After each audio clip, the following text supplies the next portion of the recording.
All right, so I think the stream thingamabobber thing is going on very smoothly though. So hello everybody, Megazard here, back at it again to give you another very exciting video. And for today, all right, it's the day after the Nintendo Direct has actually launched and aired.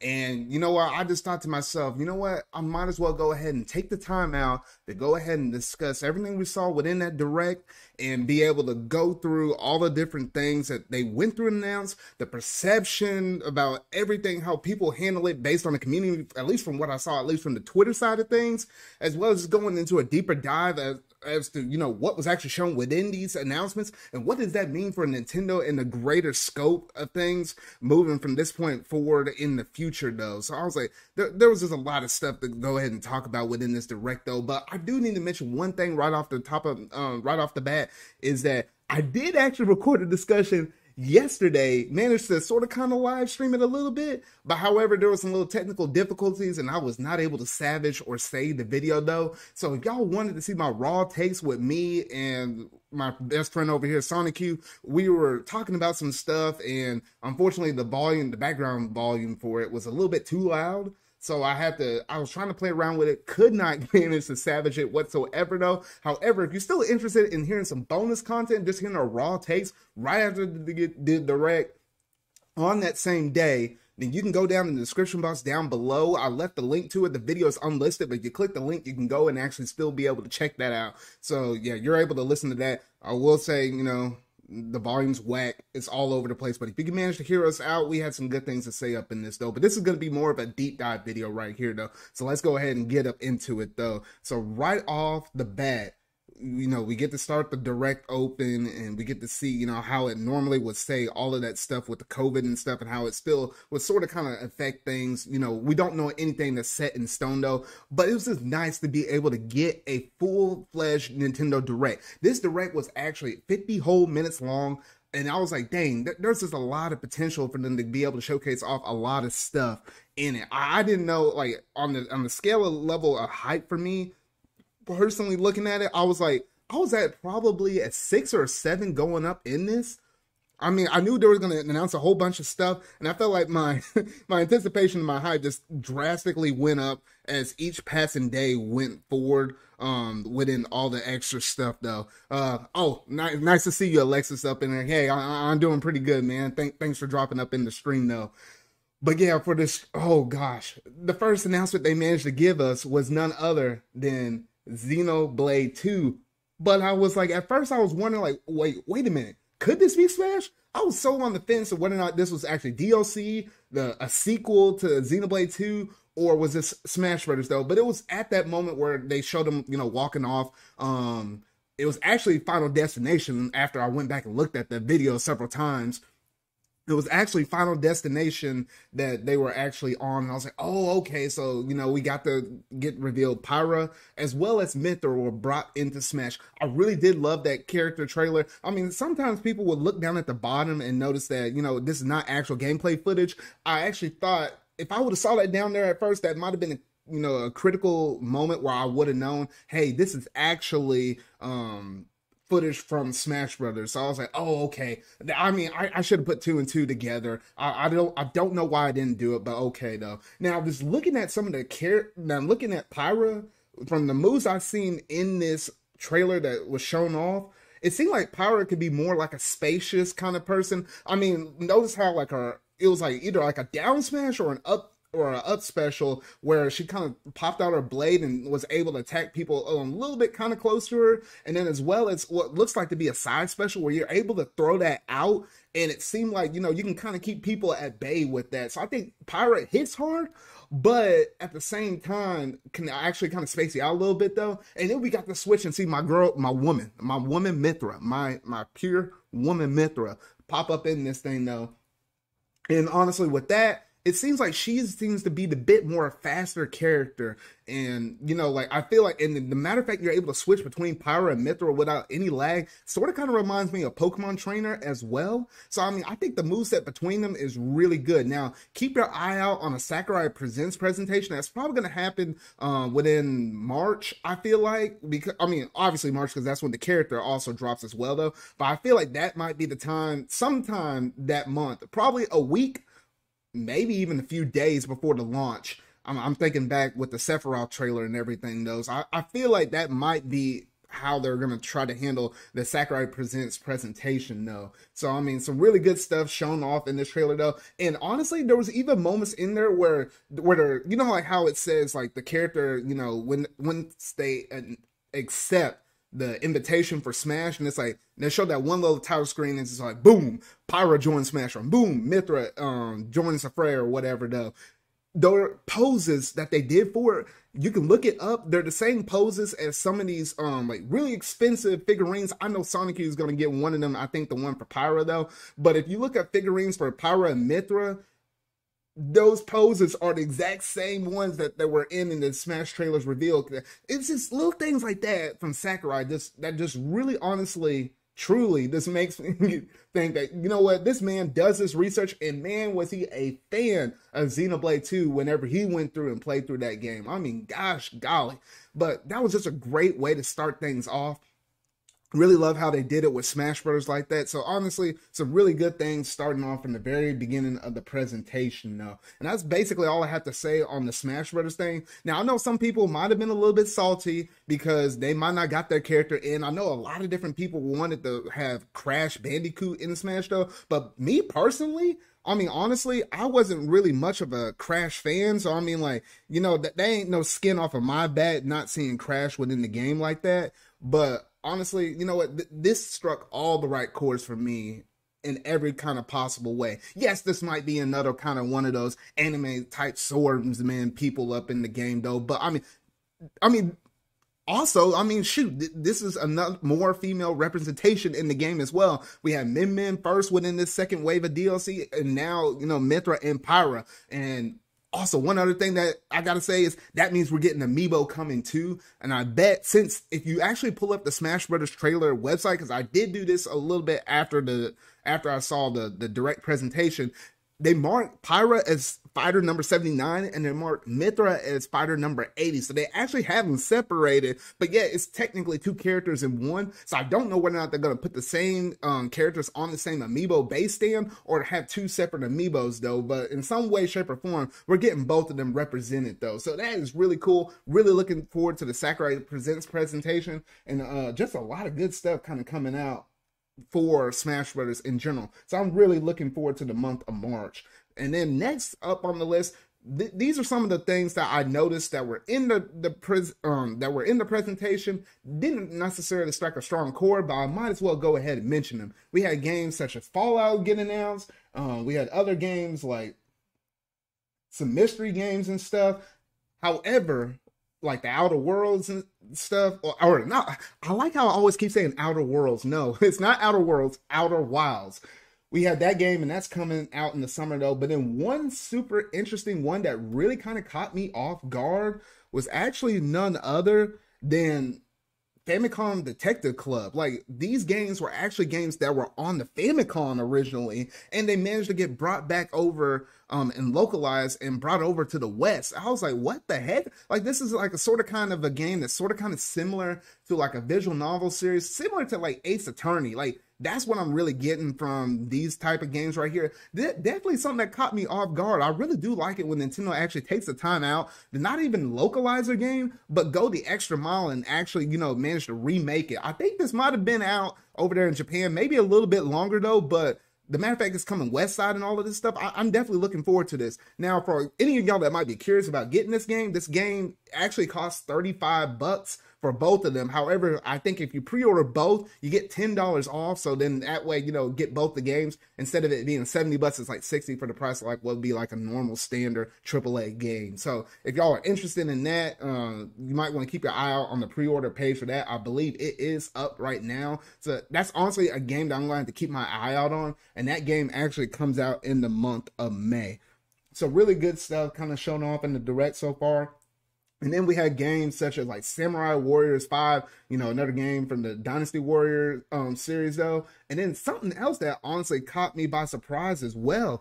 I did not think Square Enix would come up to bat so hard within this direct, because we actually got Legend of Mana actually announced coming to the Nintendo Switch. And I was like, wait a minute, this was, and I had to do a little bit of research on this though, but this was actually the first side series game that actually took place between Trials of Mana and Dawn of Mana, which is like, you know, Trials of Mana was the third mainline game within the Mana series, and then Dawn of Mana, I think, was the fourth one. So yeah, so really good stuff shown off with this. I'm definitely going to have to keep my eye out on this game. I do plan on getting it. Ever since I played Trials of Mana, I actually starting to slowly kind of fall in love with this series though. So I'm like, oh, I definitely have to keep an eye out on this game though. But I did not expect Square Enix to come hitting out of this direct so strong like this though. And they even had some more stuff planned even later on in the direct, which I'll shortly get to here throughout the length of this video though. So honestly, some really good stuff from Square Enix being shown throughout this direct. So I'm really loving the presentation done so far. Now, if I were to skip ahead a little bit within the direct, oh shoot, the next big one we had was none other than Monster Hunter Rise. Now with Monster Hunter Rise, you know, we got a little bit more information showcased off within this little trailer. Oh dear, got a little bit of excited over here. Oh shoot. All right, I got that one out. All right. And it might have been because of these crazy pre-orders, which I'll get to in a little bit though. But here we go. So they got to actually showcase off some new environments for Monster Hunter, and they actually showcase off like a little bit of like a volcano area. Got to see some different monsters and stuff. Got to actually figure out that some of the NPCs, you're actually able to have them assist and fight alongside, and even got to see a little bit of a showcase of what would be like a sort of kind of like a raid battle boss. Like, you know, like they're gonna raid the village and you have to kind of defend the village that you're actually living and residing in. So some really good stuff shown off in there. And one of my other big key takeaways was the matter of fact they actually announced the Monster Hunter Rise Switch and Pro Controller is coming over here to North America. Now I will say this about that limited edition stuff. If you wanted to get the Pro Controller, Best Buy as well as GameStop had it go up live the day after the direct. So the direct aired on the Wednesday. This is Thursday at the time of this live stream. Those things went out of stock. I managed to get my Best Buy pre-order in for the Pro Controller, and thankfully I was able to get that one up in there though. But literally, it was only up for an hour at Best Buy, and that sucker went out of stock. And I was like, oh my gosh. And then in terms of the limited edition Switch, that was, I think, might have been up there for roughly maybe up to 5 hours, but it is sold out on GameStop, that's where I pre-ordered it at as well. So, I mean, just kind of keep your eyes out on Twitter and stuff. If you want to kind of get notifications for this, follow Wario64, Nintendo Wire, Amiibo News. I mean, between all of those different people, I was able to kind of get some of this other stuff, though. However, I will mention one other little limited edition thing a little later on in the video that I wasn't able to get my hands out, though. But yeah, just keep your eyes out on this stuff. If you're really a big Monster Hunter fan, you got to stay on top of your A game throughout all of this if you want to get your hands on some cool little swag over here, though.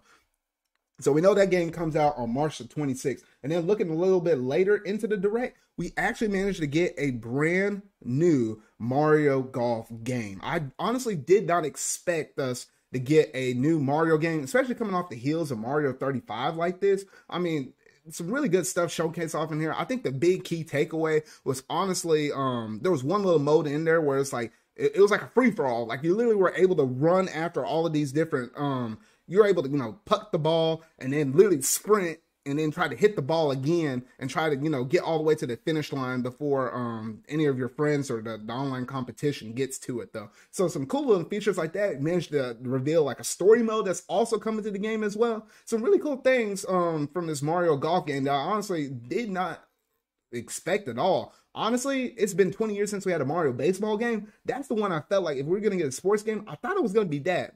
But with it being a golf game, I'm like, okay. And I did see a lot of different incorporations and stuff from Mario Tennis Aces in this game. Just from the design, the way how they move around and stuff, the special abilities like using the ice flower and stuff. I mean, some really good stuff shown off within the Mario Golf game right here, though. So it's a game I'm definitely going to have to keep my eye out on. I know some people are actually interested in it at the moment, though. So, I mean, it's just something to kind of keep in mind as, you know, we go a little bit further along and get a little closer to this launch date, which is going to happen to drop out sometime within the summertime, though. So that's basically all I have to say on the Mario Golf game, though. But yeah, you just got to kind of keep your eye out on that, though. And then next, we had like a big old montage of different games that was shown after that. We got like Tales of the Borderland, which is basically made from Telltale Games. The same people that made, you know, the Batman games, which you're able to get those on the Switch though. Played those games, pretty good games though, but if you're a big Borderlands fan, maybe you'll like that as well. Then we got to see like a Capcom game that's able to showcase off like a bunch of different arcade games and stuff. And then got to see like some tanks games though. And then the next big thing I'll say that was probably showcased off in this direct was none other than No More Heroes 3. We finally actually managed to get a release date for this game. And I was like, it was about time. They managed to actually drop it out in August. Out of the 2017 games between Metroid Prime 4, the other one being Shin Megami Tensei 5 and No More Heroes 3, for now, it seems like No More Heroes 3 is going to be the winner out of all three of those games. Because at least for now, because we do know Shin Megami Tensei 5 is coming out some point this year. We don't know if it's happening. It's going to be before this game launches within the month of August. So I know a lot of different fans are excited about this game. I mean, it is definitely a weird, but yet seems to be a very fun game for those that are really interested or really love the No More Heroes game. And you're able to get the first two games out on the Switch right now though. So yeah, so excited for those fans that really wanted the No More Heroes 3 launch date and, you know, everything else that's associated with the game though. So some pretty good stuff that was shown right there though. And that was basically like another good little highlight. And then you got some more games such as Neon White. Then you got some other games such as honestly, I don't know why they put the DC superhero girl. I mean, I get Nintendo has to, you know, appeal to everybody, including kids though, but I don't know. I was just looking at that and it just kind of seemed a little bit out of place. I ain't gonna lie. It just seemed a little.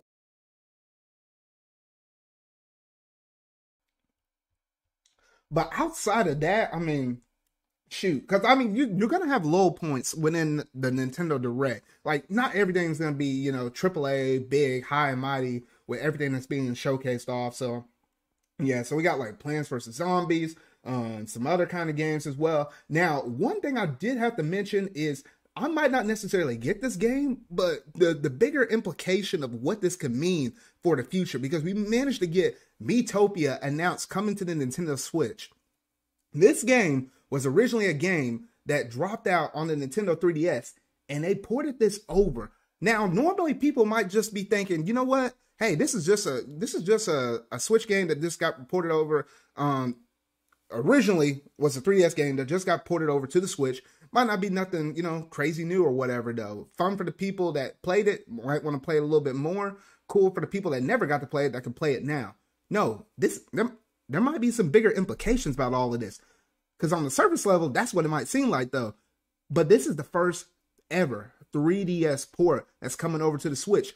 Could this actually open up the gates for other 3DS games to get ported over to the Switch? That's the big question that everybody needs to be thinking about right now. If this happens to be the first of what is many to come, I'm all down for this. That's one thing I feel like the Switch was probably lacking in terms of, you know, like we couldn't ever have backwards compatibility because you can't stick discs within the Switch with it being, you know, the hybrid nature of being portable as well as dock. But if you're able to slowly start to try and get these games ported over to the Switch, I mean, that would be a major win right there. And that's the main thing that really has me hyped about Miitopia, more so than the game announcement itself. So that's just something I just really want for everyone to kind of keep their eyes out on. Then the next thing that we got showcased off in here was none other than Animal Crossing New Horizons with its update. Coming, you know, with all of the Mario related stuff for the Mario 35th anniversary stuff, which is the very last thing that we're scheduled to get before March 31st comes around, and they're gonna axe all of this stuff. They're gonna literally kill Mario like they did in that Sephiroth trailer for Smash Brothers. But oh shoot, but that's a whole nother thing in itself though. But honestly, I felt like at least with the warp pipe and being able to warp from one area to the other, I think was a huge quality of life improvement, at least for people that really do like to get around on their island. Because at least for the like couple of weeks that I managed to play this game, I did feel like honestly that it was kind of hard to get from one side of the island to the other. So at least just adding little things like that, I think is just going to go a very long way in terms of people appreciating their islands a little bit more so. So yeah, that's just something to really kind of look forward to and stuff for at least or all y'all Animal Crossing fans out there though. So I know that was some really good stuff that was shown across within that one section though. Now moving on, they did remind us that yes, you know, Mario 3D World also got announced and it was actually released like the previous week. So they did make a little nod towards that though. Now the next one, whole freaking shoot. Like this next game was huge. This is where I literally did not expect Square Enix to come out balling this hard, because apparently they have another game that's coming out to the Switch in the year of 2022. We are going to have to do a little bit of waiting though, but this game is coming out to the Switch and it's basically the whole entire thing that we had within Octopath Traveler with that 2.5D look and art style, that's being incorporated within this whole next game. I honestly thought when I originally was watching this that this was sort of kind of like a sequel to Octopath Traveler, but this is its own new brand thing. It's basically a tactical RPG called Project Triangle Strategy. Now, with this one, it seems like they're pumping in quite a bit of different Fire Emblem elements as well. Like some of the conversations you're able to have with people will tilt the story and make you go either one path or the other with the story. So it makes it seem like there could be multiple different endings with this, which is actually pretty cool. Something I really do like from the Fire Emblem series as well. So honestly, some really cool stuff that seems to be coming from this game though. Just being able to use being able to use the terrain to your battle. Obviously, these really cool, nice looking sprites within these sort of kind of 3D like environments though. I just love that Octopath Traveler style so much. I mean, it's just like modernizing that glorious 16-bit era. But I'm really interested about how, you know, this battle system is actually going to be able to work and how it's going to feel. Now, for all y'all that are watching this, there's actually a demo out live that you're able to download. You're able to send your player feedback, which is the same type of, you know, method that Square Enix took in terms of them making Octopath Traveler as well as Bravely Default 2. I like how they're able to take the, you know, the players' feedback and be able to incorporate some quality of life stuff or some other changes to the game that ultimately make the game a whole lot better. I mean, I remember with Octopath Traveler, like your people were moving around so slow originally. I remember making that note on there. I guess a lot of other people agreed with me, and they made the characters actually run a little bit faster in the game. Just little things like that I do like from Square Enix though. So honestly, visually, this game looks stunning. Definitely going to keep my eye out on it as it comes out to the Switch in the year of 2022. Now, oh shoot, I didn't think Square Enix was going to ball like that, but they balled pretty hard. And that really was like the mid-game, you know, like the mid-game appetites. I don't know if you want to call this thing like a 5-course meal. Like that was like plate number 3 or like between 3 and 4 though. But they just had some pretty good meaty stuff, at least during the middle of it as well though. Then, you know, they had some other games. I was trying to figure out the name of this one called like, it was like Knockout City or what though. You had little games like that. You had in Nice America making another game called World's End Club. That would be out on the Switch here fairly soon as well.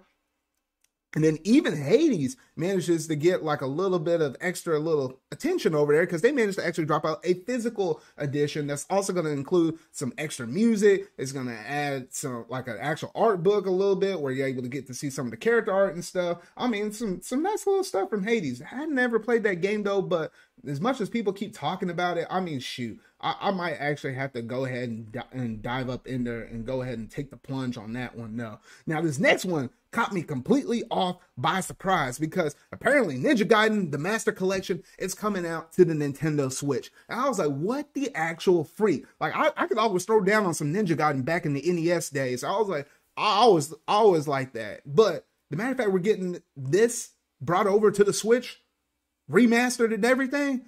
This was like the what the heck moment. Like I wasn't expecting this at all, but I was like, oh shoot. From everything I've been hearing about this game, I mean, people have been saying that, you know, there's some fights up in here though that like really hard. It's kind of challenging though, but you know what? I'm kind of looking forward to the challenge and whatnot though. So I can't wait till this game launches.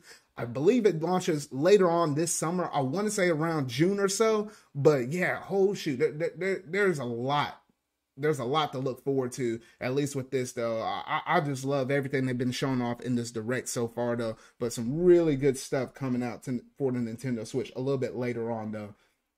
Now the next thing that they went ahead and announced was none other than Hyrule Warriors Age of Calamity DLC. I mean, everybody kind of felt like it was coming. Everybody knew that it was gonna show up at some point, and we finally get revealed this little bit of information. However, the one little thing I did not like about it was the fact of the matter is, once they showcase off what was actually within the expansion pass itself, you have to actually pause that video and showcase off everything that was going to be shown within Wave 1 and Wave 2. Wave 1 being in the summertime, Wave 2 coming out within like closer to the holiday in November. And I was like, dang, the fact that you have to pause that, I'm thinking like, if you literally would have got rid of some of that extra fluff, and I'll go ahead and pause this so all y'all are able to see that stuff right there though. But if you were able to actually go through and get rid of some of the fluff, like get rid of that, you know, that whatever that was, that superhero kind of kiddie game or whatever though, and some of the other stuff that was sort of kind of a little bit minor though. I mean, you might have had a little bit more time to actually showcase off this, maybe even like have somebody voice and talk over it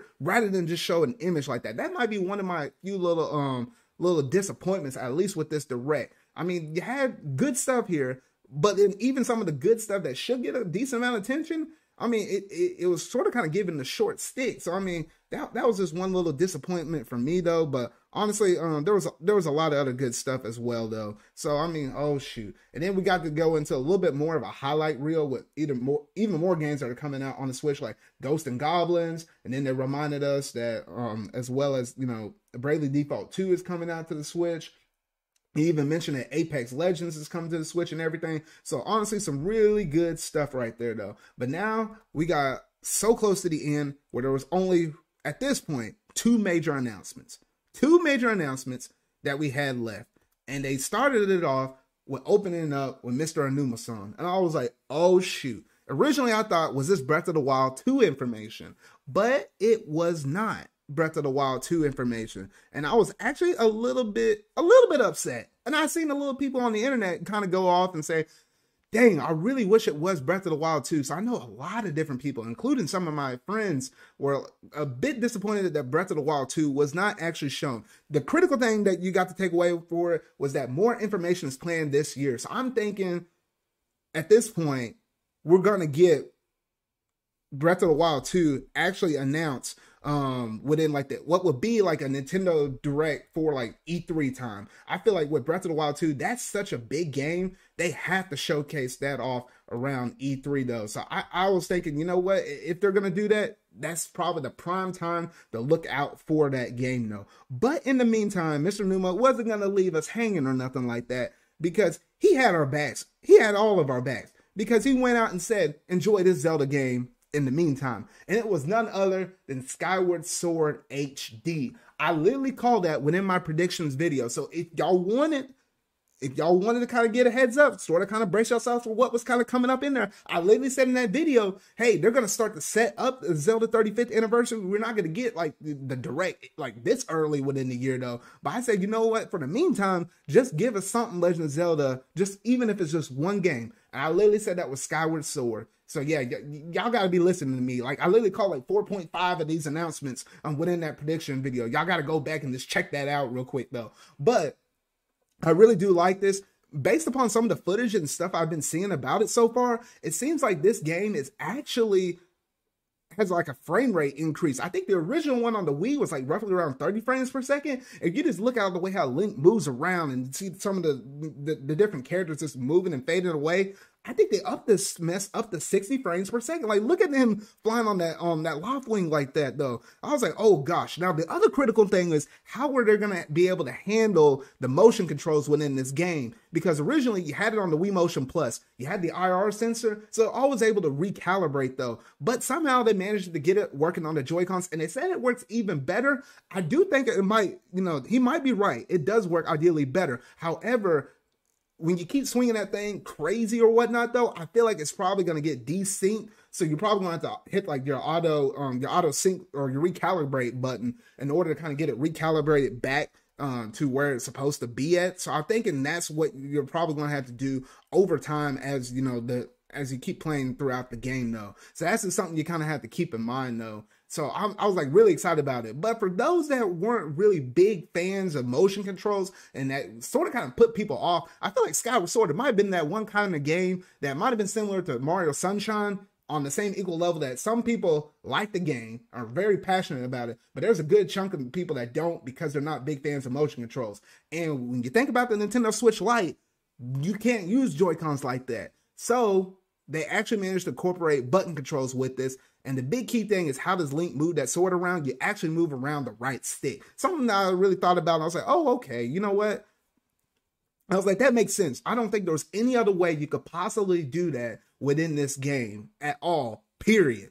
And I was like, okay, so I got to see how it works within practice. I'm probably one of those people that will still sort of kind of still use the motion controls with the Joy-Cons though, but I will play around with the sticks just to see exactly how, you know, all that works and everything else though. But that wasn't all that was showcased off within that Skyward Sword HD showcase though, because Mr. Onuma actually came out and said, you know what, for this game, we're going to go ahead and showcase off these Legend of Zelda Joy-Cons. Legend of Zelda Joy-Cons. And I'm going to pause it right there so all y'all can look at it in its full glory though. But I'm like, bruh, they literally did this. And I'm like, bruh, this is the day after the Direct. The day after the Direct on Thursday.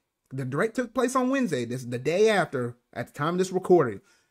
And I kid you not, those controllers went up first day at GameStop. I think they might have been up for like maybe an hour, hour and a half. Then they sold out. Best Buy put those suckers up. I was at work at the time, literally in the back in the cold and snow, because it rained like a crap ton of snow here in the state of Arkansas like this. I was out in the cold. I figured out these controllers were up at Best Buy. I was going to try to go ahead and pre-order these.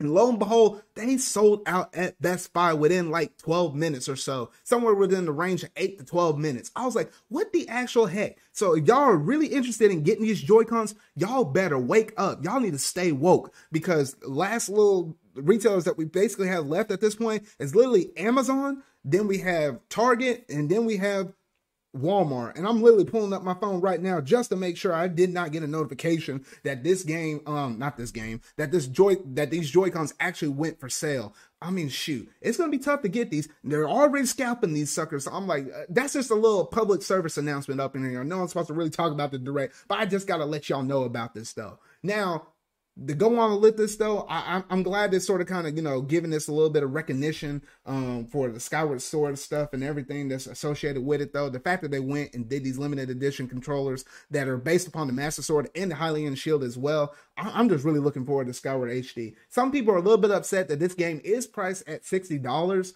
and they're like, it's just a port of a 10-year-old game. Well, I mean, you always have the option not to choose to pick the game up. I mean, and for a lot of people, honestly, there's a good chunk of people that honestly did not play this game at all, period. So you know what, for those people, this is just a brand new game, whatever. Y'all should definitely invest and play this game. This is one of the best stories I think so far within the Legend of Zelda franchise, period. Breath of the Wild might have had the best gameplay. Skyward Sword had the best story. You go through those dungeons, whatever though, but I just love that story that was showcased off in there. So y'all all need to, you know, give the respect that Skyward Sword rightfully deserved, y'all. So I'm just like, that's all I can say about it before I go into like a big long discussion in itself though. But yeah, some really great stuff that was showcased off within this game during this presentation.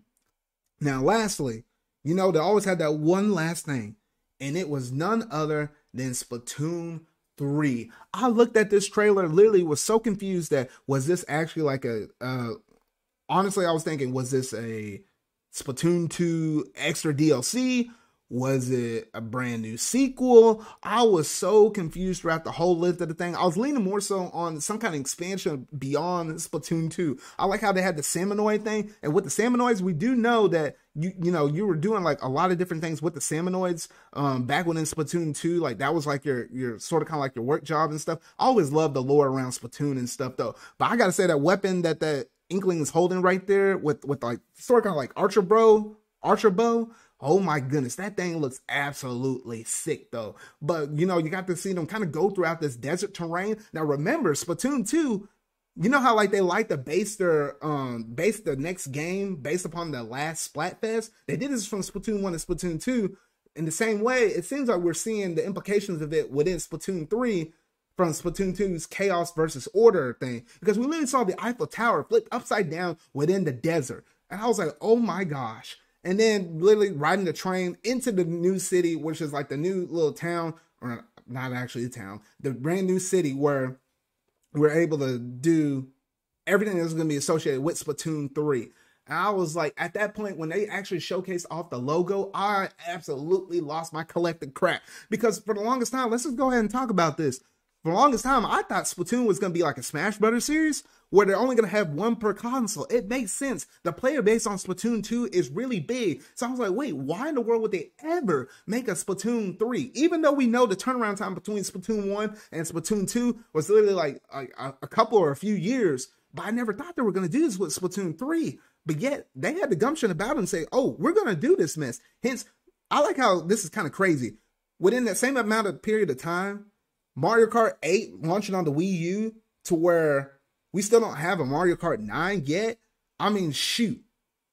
We managed to get Splatoon 1, Splatoon 2, and Splatoon 3 because the same team works on Splatoon, also works on Mario Kart. Like, that just shows how big of a phenomenon Splatoon actually managed to be as a brand new IP that launched out on the Wii U and is just taking off to the races within the Switch. So I'm like, oh my gosh, that just goes to show how big this series truly is. That Splatoon 2 managed to sell over 10 million sales. I mean, oh my gosh, like, they're just going all in on this stuff. And the game does come out in 2022.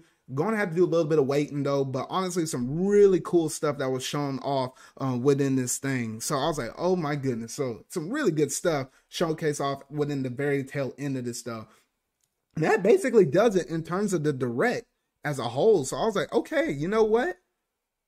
Nintendo, y'all did a very good job. Y'all did a pretty good job with this. I was like, okay, so now we get to put it all together.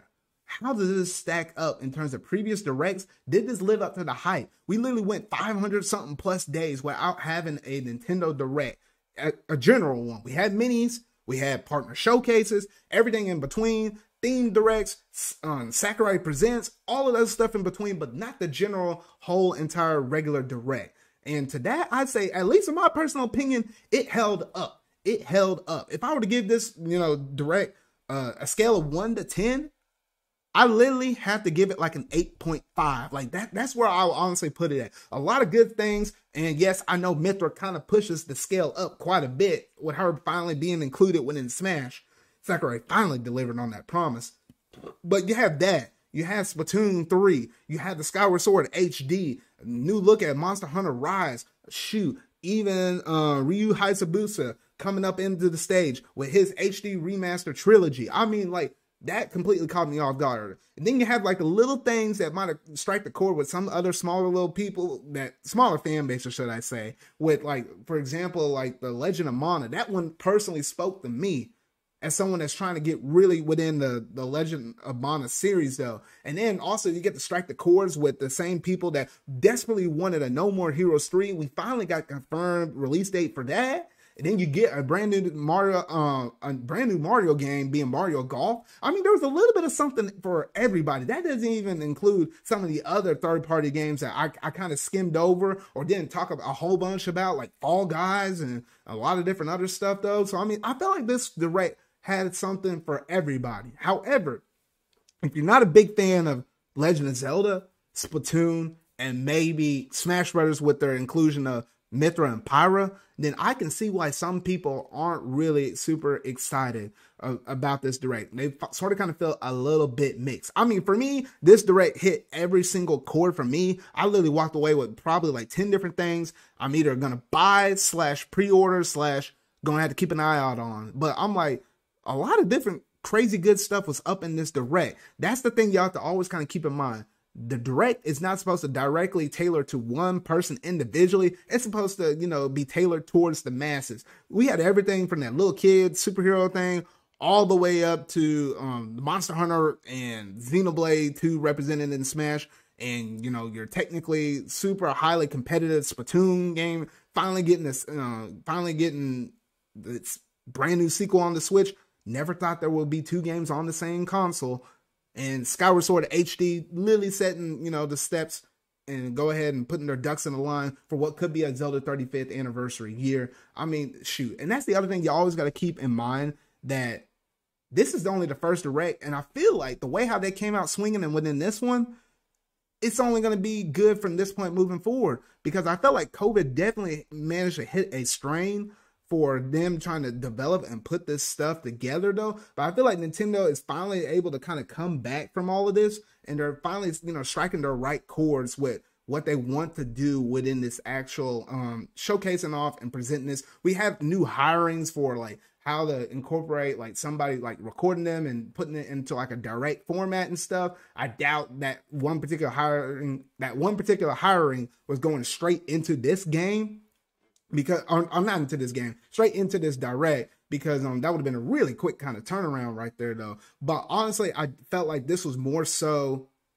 setting the bar up and letting you know that 2021 is going to be a completely different year from that dreaded year of 2020 for multiple different things that year has brought with its trials and tribulations though. So I feel like Nintendo is finally managing to kind of catch up, managed to get a little bit of steam behind them though. And I felt like this was more like a statement rather than this is everything that's going to be shown throughout the year, because we know that a good chunk of those games that were announced in this presentation are games that are literally coming out between now and all the way through, through the summer months. So basically the first half of the year. They did go a little bit beyond that with games like Splatoon 2 and that triangle strategy game that's coming out from Square Enix. They went a little bit beyond that, Splatoon 3, all of that stuff.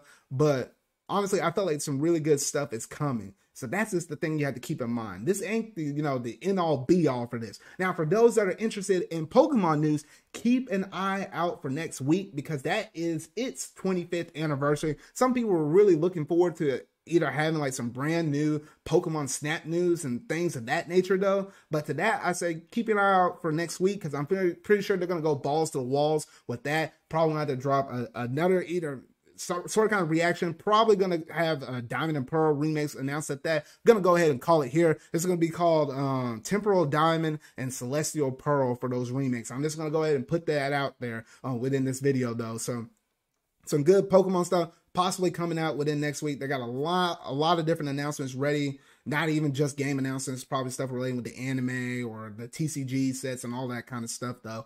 But yeah, so if you wanted Pokemon news, keep your head on a swivel. It's probably coming out next week though. But that basically does it in terms of like my deep dive Nintendo discussion, just going over all the different topics and how I personally felt about this whole entire Nintendo Direct as a nutshell though. But y'all gotta let me know down in the comment section down below what all that you think about this Nintendo Direct discussion. Did you love it? Did you dislike it? This on a scale of 1 to 10, just let me know where you were standing at within this Nintendo Direct. I'm very curious to see what all of y'all were actually thinking about this whole entire Direct as a nutshell though. But it finally seems like Nintendo Direct, or Nintendo as a whole, is back with their directs. They know the direction they want to go. 2021 is a very different year than 2020 though. But that's basically all I have to say within this video though. So if you really like this video, make sure to go ahead and hit that like button. Go ahead and hit that subscribe button and that bell to stay up to date on all things Nintendo related that I feel like discussing y'all. So remember y'all, until whatever video I make next, see y'all.